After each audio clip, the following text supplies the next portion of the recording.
This tutorial will show you how to navigate in your eScience Labs website. One of my students has given me the login information, and I have logged into the student website for eScience Labs. And if you go to My Lab Kits, you'll see that your lab kit should be this one. To open up all of the information you need to do all of your labs, click on this, and here you have the table of contents for all the labs, more labs than we'll be covering this semester, and this also includes labs that we'll be using next semester.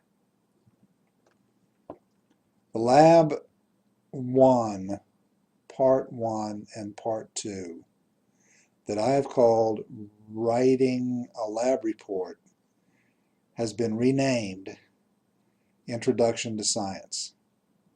I don't expect you to have known that until now. There's been a mix-up with these, and hopefully this is the right one. So let's just take a look at Introduction to Science. And you'll see that what I've told you is pretty much what they're saying here.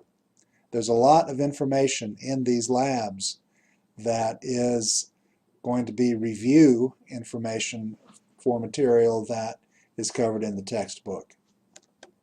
Click on Introduction to Science. And you may need to give it a few moments to download. So while it's downloading, as you can see, it's going through its download. Notice at the top, this is the same menu that we saw on the previous page. Where we are now is Introduction to Science, but you can actually jump around from lab to lab. You can explore these labs. We will be going through this to a large degree. We're on Introduction to Science now. Actually, we're going to skip lab safety. You can read about that. You can watch this, but there's no lab report. Then chemical bonding fundamentals.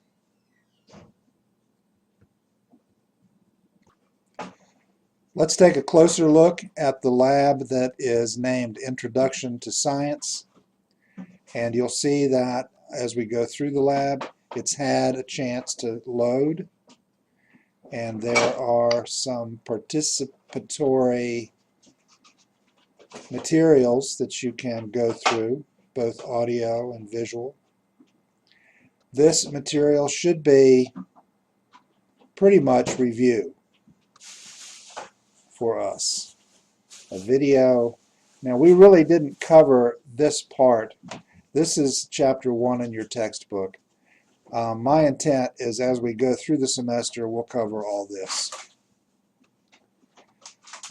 Remember that for Lab 1, Part 1 and Part 2, particularly Part 2, is about plant germination. And this is about that. And it starts to give you an explanation about what affects plant growth. And in your lab report, you are to determine several variables that you think might affect plant germination.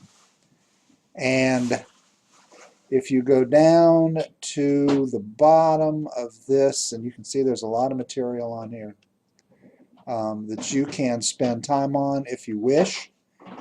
This is not required reading. This is supplemental information. But here is another suggestion for your table. You can, for example, two variables. One, you have no nutrients, and one, you have nutrients added to the soil. Which do you think will grow faster? Here they have measured the height in millimeters. Now, don't get too carried away with the actual numbers that you put here. Just an idea about what you might see is important for me. You don't need a graph. As we progress this semester, we will get more and more involved with tables and graphs, but at this point I'm more interested in your writing skills for the lab report. Remember that, your writing skills. Now finally, writing a lab report. This includes all of the subtitles that I asked you for and then some.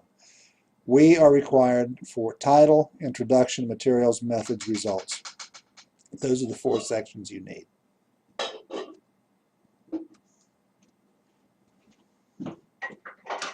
And at this point, because there is some mix-up with the actual lab manual between what you have and what I thought you had, please follow the instructions for Lab 1, Part 2 to complete the writing. And this is due next Friday. If you have problems, email me. Even better, go to discussion board. I hope this helped.